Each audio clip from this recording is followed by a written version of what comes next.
You know that story? So it's like that. The Lord is always with us, and He's always carrying us. He's beating our hearts. He's making our brains and nervous systems work. He's operating our digestive system. He's really maintaining the whole body. He says in Bhagavad Gita, I am memory and forgetfulness. So whatever we remember and whatever we forget is entirely due to the mercy of the Lord. The operation of our body and so on and so forth is all done by the Lord according to our karma. So, long and short of it is, we should take all of this karma, this body, this mind, everything, and offer it back to Krishna. Okay, Krishna, this is for your service. I dedicate this body, this mind to you. Now you can do whatever you like. So that's our eternal relationship with Krishna, and we can revive that relationship by chanting His names. It's so easy.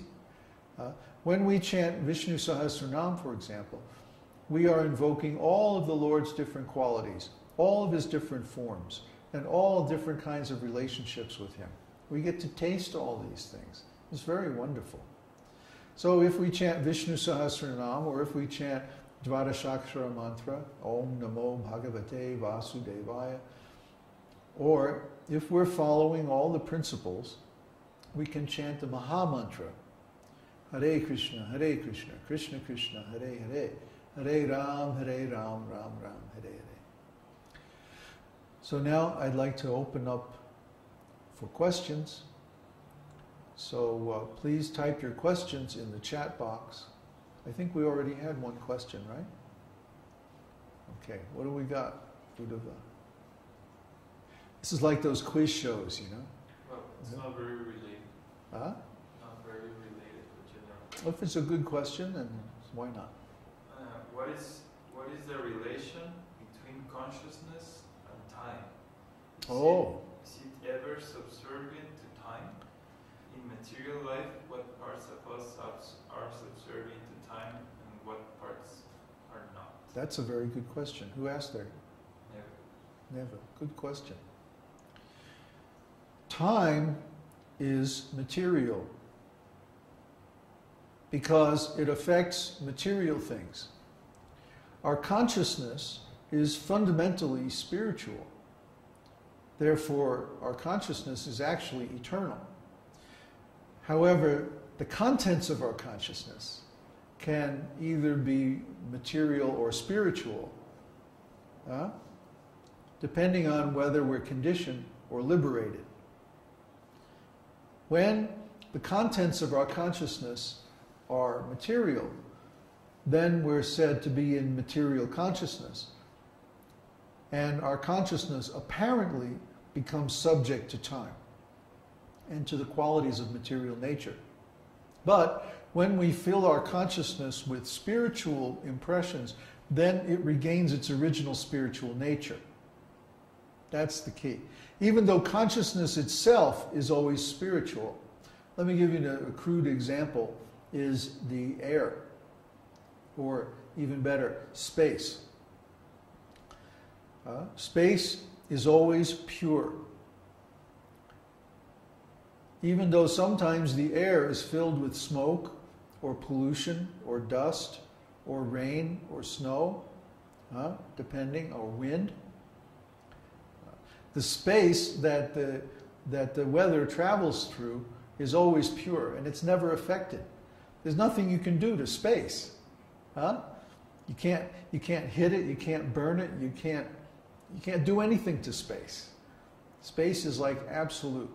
So as soon as the weather goes away, then the normal clear quality of the atmosphere is restored, and then we can see the space between the objects. So just like the consciousness is always pure, consciousness is eternal and always spiritual. But sometimes the consciousness becomes full of polluted things. Just like the space, the atmosphere, or whatever, can become polluted or full of odors, or rain, or snow, or wind, dust, Similarly, the consciousness can become like that. And when the consciousness is full of all of these material things, then we're suffering, we're in anxiety. Anxiety and moroseness, lamentation and illusion.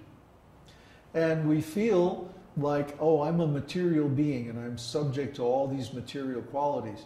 But actually, our intelligence remains, our consciousness remains always the same. Consciousness is always spiritual and it's always eternal, it's always beyond time. But because we identify with the contents of our consciousness, identification means to think, I am that. I am this material body. I am so and so. You know, some material identity. The son or daughter of these two people. Or I am a citizen of this country or that country. Or I am a young man, an old man, or, you know, whatever my body appears to be. These are all material designations, and when we identify with them or think that we are them, that's when we get in trouble. That's when our consciousness becomes covered by material qualities, and it's due to this identification. We're thinking, I am this or that or the other thing. But as soon as we start to think, I am a spirit soul, a devotee of Krishna, I am an eternal living entity who has temporarily come into this material world, that's the beginning of our liberation. Because all of a sudden now we're thinking in terms of our real identity instead of some false identity. False ego means a false identity. I am Mr. So-and-so, I belong to this family or this country or this profession or this occupation or this company or this business or what have you. So many material identities. I am married to so-and-so, and I'm doing this and I'm doing that. And then added onto that are all the extensions of that identity. This is my house, my car, my this, my that. I and mine. These are all material false ego. But when we start to think of, I am Krishna's devotee and Krishna is mine, that's when things start getting interesting, because we're in our original identity and we're exercising our original relationship with Krishna to perform devotional service, all of which are eternal. So when we're in our original eternal position, then we can feel our original constitutional happiness, our original constitutional nature. And we become free from lamentation and illusion.